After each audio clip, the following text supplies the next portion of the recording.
Hello दोस्तों, welcome to the English Care. और आज एक बार फिर से आप लोगों के सामने हाज़िर हूँ दो नए मीनिंग्स लेकर के। दोस्तों लास्ट वाली क्लास में जो दो नए मीनिंग्स हमने जाने थे, सिस्टम और कैनपी, आई होप कि आप लोगों ने उसकी प्रैक्टिस की होगी और बेहतर तरीके से जो है आपको समझ में आ गए होंगे। और आज जो है मैं आपको दो नए मीनिंग से जो है इंट्रोड्यूस कराने जा रहा हूँ, यानी कि इंग्लिश डिक्शनरी की दो नई फैमिली से आपको जो है इंट्रोड्यूस कराने जा रहा हूँ। तो बिना देरी किए स्टार्ट करते हैं। देखिए दोस्तों आज का सबसे पहला हमारा मीनिंग है डिसाइफर और दूसरा मीनिंग है ईव्स। दो नए मीनिंग्स आज हम जानेंगे, यानी कि सबसे पहले आपको जानना है मिस्टर डिसाइफर की फैमिली को माफ़ कीजिएगा। और मिस्टर डिसाइफर की फैमिली में ये केवल एकमात्र मेंबर हैं, यानी कि ये केवल एक ही मीनिंग है, इससे बनता हुआ या इससे जो है मिलकर के या इसके अलावा जो है बनने वाला और कोई दूसरा मीनिंग जो है इनके फैमिली में नहीं है। तो ये केवल एकमात्र अकेले मेंबर हैं इनकी फैमिली में, मिस्टर डिसाइफर। और दूसरा जो परिवार हमें आज जानना है वो है मिस्टर ईव्स की फैमिली को, और मिस्टर ईव्स की फैमिली में भी ये केवल एकमात्र मेंबर हैं, यानी कि ये भी केवल एक ही मीनिंग है और इससे बनने वाला और कोई दूसरा मीनिंग जो है इनकी फैमिली में नहीं है, यानी कि इनके परिवार में नहीं है। तो केवल ये दो सदस्यों से जो है आज आपकी मुलाकात करवाने जा रहा हूँ। तो बिना देरी किए स्टार्ट करते हैं आज का सबसे पहला मीनिंग। देखिए दोस्तों, सबसे पहला हमारा आज का मीनिंग है दोस्तों डिसाइफर, DECIPHER, डिसाइफर। अब सबसे पहले जो है इसके फोनेटिक ट्रांसक्रिप्शन को समझते हैं, यानी कि इसका प्रोनाउंसिएशन क्या होता है, सबसे पहले उसको जानते हैं। देखिए सबसे पहले ड की साउंड है, उसके बाद में शॉर्ट ई की साउंड है, उसके बाद में स की साउंड है, फिर आ ई, ये डिफ्थोंग्स है दोस्तों। ये जो यहाँ पर आपको दोनों कंबाइंड फॉर्म में जो ये दो सिंबल्स देखने को मिल रहे हैं, इसे हम डिफ्थोंग कहते हैं। और ये डिफ्थोंग कौन सा है, आई, इसका साउंड क्या निकलेगा, आई। तो डी साई स, उसके बाद में आई तो साई, डिसाई। और ये फ की साउंड है, ये शॉर्ट अ, और र जो आर की साउंड यानी कि र की साउंड जो होती है उसे हम प्रोनाउंस नहीं करते हैं दोस्तों, और इसीलिए हमने इसे लास्ट में जो है ब्रैकेट में लिखा है। तो स्ट्रेस जो है उसकी पोजीशन जो है स वाली साउंड के ऊपर है। इसका मतलब जब हम इसे प्रोनाउंस करेंगे तो हमें स्ट्रेस कहाँ पर देना है, स की साउंड के ऊपर देना है। तो फिर इसे किस तरह से प्रोनाउंस किया जाएगा बोल करके एक बार देख लेते हैं। डिसाइफर, ठीक है। प्रोनाउंस करने की प्रैक्टिस कीजिएगा, अभी बोल करके बार बार जो है वर्ड को देखिएगा, तभी जा कर के आप जो है सही प्रोनाउंसिएशन को ईजिली कैच कर पाएंगे। देखिए डिसाइफर, और ये जो मीनिंग है ये वर्ब है दोस्तों। जी हाँ दोस्तों, ये वर्ब के रूप में फंक्शन करेगा, और वर्ब भी कौन सी है, ट्रांजिटिव वर्ब है। क्लियर। एक हमारी जो क्लास हुई थी उसमें मैंने आपको ट्रांजिटिव और इनट्रांजिटिव वर्ब में डिफरेंस बता दिया था, और ये ट्रांजिटिव वर्ब का साइन है ट्रा, जो है मैंने शॉर्ट में लिखा हुआ है। तो ये ट्रांजिटिव वर्ब है, ट्रांजिटिव वर्ब के रूप में ये वर्ड जो है यहाँ पर फंक्शन करेगा। अब जानते हैं सबसे पहली इसकी सिचुएशन क्या है, यानी कि पहला इसका मीनिंग क्या है और कहाँ पर आपको जो है इस वर्ड को यूज़ करना है। तो देखिए इसका जो पहला मीनिंग है, जो एकमात्र मीनिंग है, वो ये है to succeed in finding the meaning of something, किसी भी चीज़ के मीनिंग को जानने में या उसको ढूंढने में सफलता अर्जित करना या सफल होना। That is difficult to read और अंडरस्टैंड। और वो कोई चीज़ कौन सी है दोस्तों, जो कि बहुत ही ज़्यादा डिफ़िकल्ट है पढ़ने में और समझने में। यानी कि कोई भी ऐसी चीज़ जिसे आप पढ़ नहीं सकते आसानी से, जिसे आप समझ नहीं सकते आसानी से, उस चीज़ के अर्थ को जानने में या ढूंढने में सफलता अर्जित करना, उसे ही हम डिसाइफर कहते हैं दोस्तों। ये तो हो गई बुक की लैंग्वेज। अब हम जो है हमारी सिंपल सी जो लैंग्वेज है उसमें इस वर्ड को समझते हैं दोस्तों। आप लोगों ने कई बार जो है डॉक्टर्स वगैरह की हैंड राइटिंग को देखा होगा। जब प्रिस्क्रिप्शन पे जब कोई डॉक्टर लिखता है तो कुछ इस तरह से लिखता है कि वो हैंड राइटिंग जो है एक कॉमन मैन को जो है समझ में नहीं आती है। हालांकि मेडिकल जो शॉप्स होती है, जो केमिस्ट शॉप होती है, वो लोग जो है उस हैंड राइटिंग को बहुत ही ईजिली डिसाइफर कर लेते हैं। क्या कर लेते हैं? डिसाइफर। क्या बोला मैंने? वो लोग ईजिली उस चीज़ को जो है डिसाइफर कर लेते हैं, यानी कि ईजिली उस चीज़ को पहचान लेते हैं। तो कोई भी ऐसी चीज़ जो आपके सामने लिखी हुई है और आप अगर उसे पढ़ पाने में अगर डिफ़िकल्टी फ़ील कर रहे हैं, आप उसे अगर पढ़ नहीं पा रहे हैं, आप अगर उसे समझ नहीं पा रहे हैं, वहाँ पर आपको बहुत ज़्यादा डिफ़िकल्टी अगर फ़ील हो रही है, तो फिर आप जो है किसी ऐसे व्यक्ति के पास जाते हैं जिससे आप ये पूछ सकें कि यार तुझे अगर इसका मीनिंग समझ में आ रहा है तो प्लीज़ मुझे भी पढ़ करके बता दे, ताकि मेरी प्रॉब्लम सॉल्व हो जाए। तो वो व्यक्ति आपको जो है उस मीनिंग को पढ़ कर के भी बताता है और समझ करके आपको उसका एक्चुअल मीनिंग बताता है। तो ऐसा करना ही डिसाइफर करना कहलाता है, क्योंकि आपको तो उस वर्ड का मीनिंग समझ में नहीं आया, आपको तो वो लिखी हुई चीज़ जो है समझ में नहीं आई, आप उसको पढ़ भी नहीं पाए, लेकिन उस व्यक्ति ने उसे ना केवल पढ़ा भी सही बल्कि पढ़ कर के समझ करके आपको उसका मीनिंग भी बताया। तो कोई भी चीज़ जिसे आप आसानी से पढ़ नहीं सकते, जिसे आप आसानी से समझ नहीं सकते, उसके मीनिंग को अच्छी तरह से ढूंढना और उसमें सफलता अर्जित करना, उसको पहचान लेना, इसे ही हम डिसाइफर करना कहते हैं दोस्तों। क्लियर है? देखिए एग्जाम्पल से समझते हैं। जैसे कि इस मीनिंग का सबसे पहला एग्जाम्पल है, could you decipher this code? क्या आप इस कोड को डिसाइफर कर सकते हैं? फॉर एग्ज़ाम्पल जैसे कि बहुत सारी जो साइन लैंग्वेजेस होती है उन्हें जो है कोड में लिखा जाता है, जो कॉन्फिडेंशियल कोड्स वगैरह होते हैं, तो कई बार इन्फॉर्मेशन जो है कोड्स के थ्रू जो है सेंड की जाती है या सप्लाई की जाती है, पहुंचाई जाती है लोगों तक, जो है उस कोड को जो है आगे से आगे जो है पहुंचाया जाता है। तो कई बार जो साइन लैंग्वेजेस होती है उस कोड में होती है और ईज़िली जो है कोई एक कॉमन मैन उसको समझ नहीं पाता, तो फिर वो पूछता है। तो क्या पूछ रहा है? Could you decipher this code? क्या आप इस कोड को डिसाइफर कर सकते हो? क्या आप इस कोड को पढ़ सकते हो? क्या आप इस कोड को समझ सकते हो कि यहाँ पर क्या लिखा है? तो यहाँ पर ये वर्ड ट्रांजिटिव वर्ब के रूप में जो है फंक्शन कर रहा है, और ट्रांजिटिव वर्ब, ठीक है दोस्तों। और ट्रांजिटिव और इंट्रांजिटिव वर्ब क्या होती है, एक बार फिर से आपको बता देता हूँ। कोई भी वर्ब जिसका कोई ऑब्जेक्ट होता है उसे हम ट्रांजिटिव वर्ब कहते हैं, और कोई भी एक ऐसी वर्ब जिसका ऑब्जेक्ट नहीं होता है उसे हम इंट्रांजिटिव वर्ब कहते हैं। लेकिन यहाँ पर इसका ऑब्जेक्ट है डिसाइफर। क्या तुम डिसाइफर कर सकते हो? क्या डिसाइफर कर सकते हो? This code. तो ये जो वर्ड है, मतलब ये जो फ्रेज है, ये क्या हो जाएगा?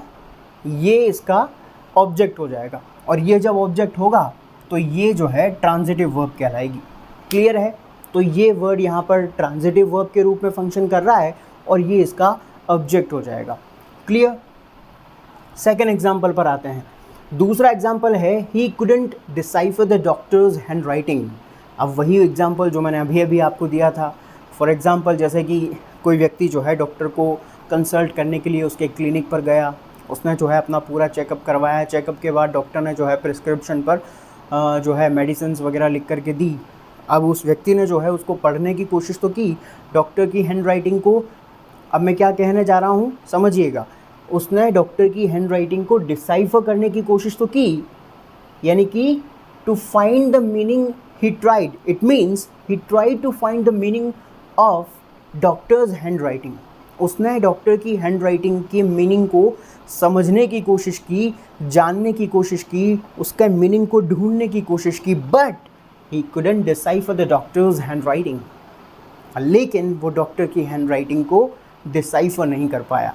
तो यहाँ पर जो है ये डिसाइफर ट्रांजिटिव वर्ब के रूप में फंक्शन कर रहा है ये वर्ड, और डॉक्टर्स हैंड राइटिंग ये जो फ्रेज हो जाएगा ये ऑब्जेक्ट इसका हो जाएगा, यानी कि ये ट्रांजिटिव वर्ब कहलाएगी यहाँ पर। क्लियर है दोस्तों? तो ये हमारा सबसे पहला मीनिंग आज का कंप्लीट है, डिसाइफर। क्या है?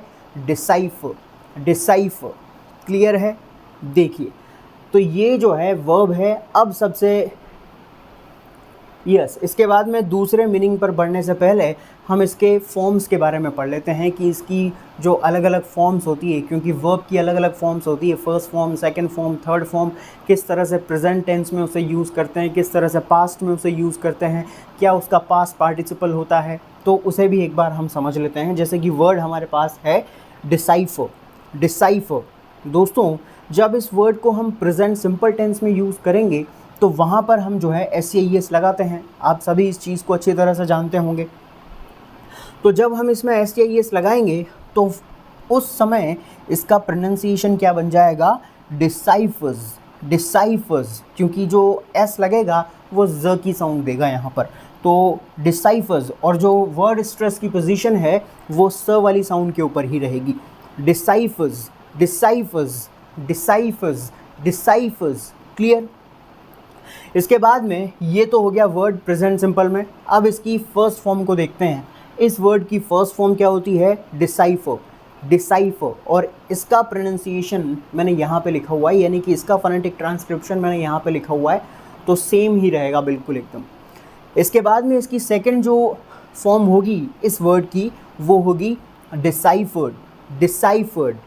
और ये नीचे लिखा हुआ है डिसाइफर्ड। डिसाइफर्ड, पीछे ईडी लग जाएगा, वर्ड स्ट्रेस स वाली साउंड के ऊपर रहेगा और ये लाइट यहाँ पर आ जाएगा। Deciphered, deciphered, deciphered. क्लियर। इसके बाद इस वर्ड की जो थर्ड फॉर्म होगी वो भी रहेगी ईडी लग करके, डिसाइफर्ड। डिसाइफर्ड। और इसका जो प्रोनाउंसिएशन होगा, यानी कि इसका जो फोनेटिक ट्रांसक्रिप्शन होगा वो भी बिल्कुल सेम रहेगा, जो यहाँ पर है वही बिल्कुल सेम रहेगा, एज इट इज़ डिसाइफर्ड। और उसे भी हम किस तरह से प्रोनाउंस करेंगे, deciphered, deciphered, deciphered, deciphered. Clear है। तो ये हमारा पहला मीनिंग कंप्लीट है और ये मिस्टर डिसाइफर की फैमिली ख़त्म।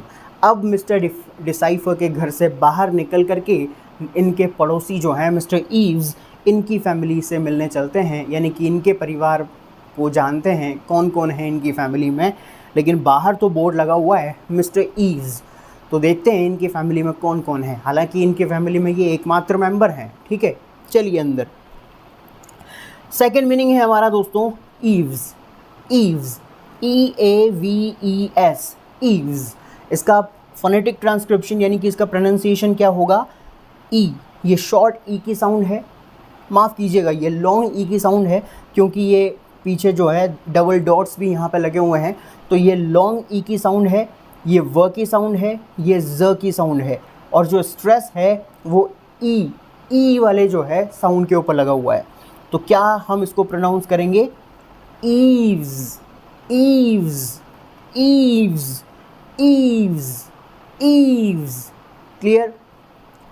और ये जो वर्ड है ये नाउन के रूप में फंक्शन करेगा, यानी कि ये नाउन है, और नाउन भी कौन सा है दोस्तों, प्लूरल नाउन है, क्योंकि इसमें एस लगा हुआ है।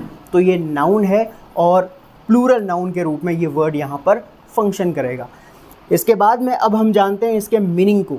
इसका सबसे पहला मीनिंग क्या है, यानी कि कौन सी सिचुएशन में अपने को जो है इस वर्ड को इस्तेमाल करना है या फिर यूज़ करना है। तो इस वर्ड का जो सबसे पहला और एकमात्र मीनिंग होता है वो क्या होता है दोस्तों, देखिए। The lower edges of a roof that stick out over the walls. किसी भी एक छत की जो लोअर एजेस होते हैं, यानी कि कोई भी एक जो रूफ है, कोई भी जो छत होती है दोस्तों, उसके निचले जो किनारे होते हैं, जैसे कि आपने देखा होगा जो छत होती है बाहर की साइड से, जब हम किसी मकान को देखते हैं तो ऊपर की तरफ जो छत होती है, तो उस छत के जो आगे बाहर निकल करके, क्योंकि दीवार तो यहाँ पर ख़त्म हो जाती है और उसके आगे जो बाहर छज्जा निकला होता है, तो उस छत के, अब वो छज्जा क्या है, छत का ही एक हिस्सा है, तो उस छज्जे के जो निचले किनारे होते हैं, लोअर एजेस, देखिए द लोअर यानी कि निचले, नीचे के एजेस यानी किनारे, उसके निचले के जो किनारे होते हैं, उसके लोअर जो एजेस होते हैं ऑफ अ रूफ, किसी छत के, that stick out. Stick out यहाँ पर एक फ्रेजल वर्ब है दोस्तों, ये स्टिक आउट यहाँ पर फ्रेजल वर्ब है, और इस स्टिक आउट का मतलब होता है, क्या होता है, नोटिसेबल, नोटिसेबल या फिर easy to see. easy to see। Stick out, stick out जो है एक फ्रेजल वर्ब है और स्टिक आउट का मतलब होता है नोटिसेबल, कोई भी चीज़ जिसे आसानी से नोटिस किया जा सके, या इजी टू सी, कोई भी चीज़ जिसे आसानी से देखा जा सके या आसानी से दिखाई दे जाए, उसे हम स्टिक आउट कहते हैं। ये फ्रेजल वर्ब के रूप में यहाँ पर काम कर रही है। तो किसी भी, तो मीनिंग क्या हो जाएगा इसका, किसी भी छत के जो निचले किनारे होते हैं दैट स्टिक आउट, जो कि बहुत ही आसानी से देखे जा सकते हैं, ओवर द वॉल्स, दीवारों के ऊपर। यानी कि किसी भी ये तो हो गई हमारी बुक की लैंग्वेज। अब हम हमारी सिंपल सी लैंग्वेज में इसको समझते हैं। दोस्तों आपने देखा होगा बहुत सारे लोग क्या होते हैं कि जब मकान बनाते हैं तो वो क्या करते हैं कि घर की जो छत होती है उसको थोड़ा सा बाहर निकाल लेते हैं दीवार से, यानी कि छज्जा बाहर निकला हुआ होता है। आपने देखा होगा छज्जा जो बाहर निकला हुआ होता है तो दीवार से बाहर निकल रहा होता है। तो जब हम बाहर सड़क पर खड़े होकर के, रोड पे खड़े होकर के जब उस मकान को देखते हैं तो दीवार के ऊपर वो छज्जा जो है, दीवार के ऊपर वो छज्जे के निचले किनारे अपने को स्टिक आउट करते हुए नज़र आते हैं, यानी कि ईज़िली जो है हमें नज़र आ रहे होते हैं, बहुत ही आसानी से हमें जो है दिखाई दे रहे होते हैं, स्टिक आउट कर रहे होते हैं। तो उस निचले हिस्से को ही हम क्या कहते हैं, ईव्स कहते हैं दोस्तों। क्लियर है? दीवार के ऊपर किसी छज्जे के, किसी छत के जो निचले किनारे, लोअर एजेस जो होते हैं, जो स्टिक आउट कर रहे होते हैं, जो आसानी से नज़र आ रहे होते हैं, उसे ही हम ईव्स कहते हैं। अब जो है इसके एग्जाम्पल समझ लेते हैं। इसका सबसे पहला एग्जाम्पल क्या है, देखिए, birds nest under the eaves. पक्षी जो है, कई बार पक्षी जो है छज्जे के जो निचले हिस्से में घोंसले बनाते हैं। नेस्ट, नेस्ट का मतलब घोंसला बनाना, यानी कि पक्षी जो है वो कहाँ पर घोंसले बनाते हैं। अक्सर आपने देखा होगा कि पक्षी जो है, पशु पक्षी किसी ऐसी सुरक्षित जगह पर जो ऊपर से बिल्कुल कवर्ड हो, जो उनके लिए कैनपी, लास्ट वाली क्लास में हमने पढ़ा था कैनपी, तो जो ऐसी जगह जो उनके लिए कहीं कैनपी के रूप में काम कर रही हो, ऐसे किसी प्लेस को, सेफ़ प्लेस पर जाकर के जो है वो घोंसला अपना बनाते हैं। और किसी ईव से बेहतर जगह जो है घोंसला बनाने के लिए पशु पक्षियों के लिए हो नहीं सकती।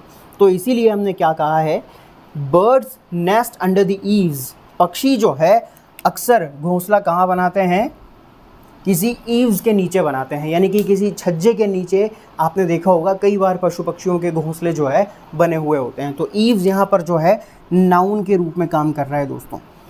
इसके बाद में दूसरा एग्जाम्पल है, there are so many cobwebs under the eaves. आपका जो ईव्स है, यानी कि आपका जो छज्जा है, आपके जो ईव्स हैं, उसके नीचे कई सारे कॉबवेब्स बने हुए हैं। कॉबवेब मतलब होता है दोस्तों मकड़ी के जाले।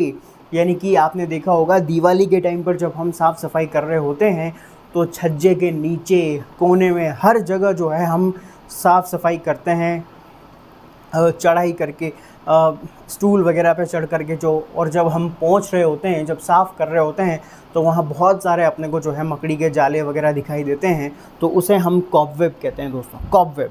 तो छज्जे के नीचे क्या हैं, बहुत सारे कॉबवेब्स। आप सफाई करने के लिए जब चढ़े स्टूल लगा करके तो आपको छज्जे के नीचे बहुत सारे कॉबवेब्स दिखाई दिए दोस्तों, बहुत सारे मकड़ी के जाले दिखाई दिए।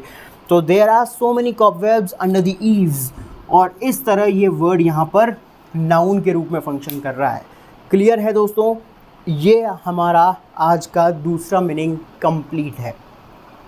और इसके साथ ही साथ मिस्टर ईव्स की फैमिली को भी हमने समझ लिया है। मिस्टर ईव्स ने हमें बताया कि हमारी फैमिली में, उनकी फैमिली में केवल वो एकमात्र सदस्य हैं। और इस तरह से ये दोनों फैमिलीज़ को हमने आज जान लिया है। सबसे पहले मिस्टर डिसाइफर की फैमिली, उसके बाद में मिस्टर ईव्स की फैमिली। क्लियर है? ये हमारे आज के दो मीनिंग्स।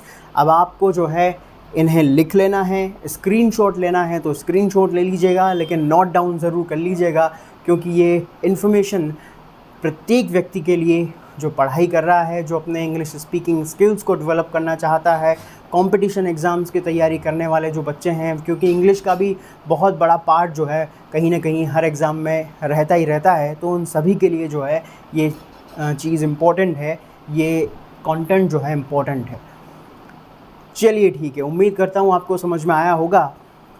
और एक बार फिर से आप लोगों से यही रिक्वेस्ट करूँगा कि इस वीडियो को उन लोगों तक पहुँचाएँ जिन्हें वाकई में इस चीज़ की आवश्यकता है, नीड है। ठीक है दोस्तों, कल एक बार फिर से आप लोगों से मुलाकात होगी नए वीडियो में 2 नए परिवारों के साथ, यानी कि 2 नए मीनिंग्स के साथ। टिल देन खुश रहिए, अपना ख्याल रखिए, सभी को हंसाते रहिए। जय हिंद, जय भारत। Thank you.